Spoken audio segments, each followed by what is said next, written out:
જાંબુઆ ચોકડી પાસેના ગોડાઉનમાંથી 4 કિલો વજનના કેબલની ચોરી કરનાર 2 આરોપી શોધી કાઢી ચોરીમાં ગયેલ મુદ્દામાલ કબજે કરતી વડોદરા શહેર ક્રાઇમબ્રાન્ચના પોલીસ ઇન્સ્પેક્ટર આરજી જાડેજા તથા પોલીસ ઇન્સ્પેક્ટર નાઓની સીધી દોરવણી હેઠળ પેટ્રોલિંગ દરમિયાન માહિતીને આધારે એકતાનગર નાકા પાસેથી 2 ઈસમ સાહેલ ઉર્ફે ભાઈજાન દિલાવર ખાન પઠાણ, ઇમ્તિયાઝ ઉર્ફે પીકે અનવર સૈયદ, અંબેડકર નગર એકતાનગર આજવા રોડ વડોદરા નાઓને શોધી કાઢી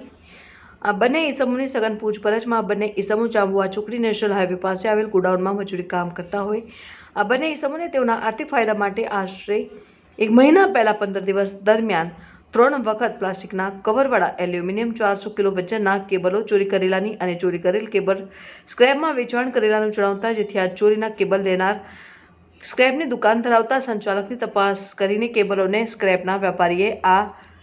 કેબલો લીધા બાદ કેબલોને ઓગાળી તેને એલ્યુમિનિયમની પાટો બનાવેલ હોય એન્જિનિયરિંગની બનાવેલ નાની મોટી પાટો નંગ 41 રજૂ કરતા તમામ મુદ્દામાલ કબજે કરીને આગળની કાયદેસરની કાર્યવાહી હાથ ધરાય.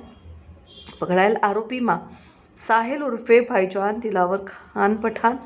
ઇમ્તિયાઝ ઉર્ફે પીકે અનવર સૈયદ.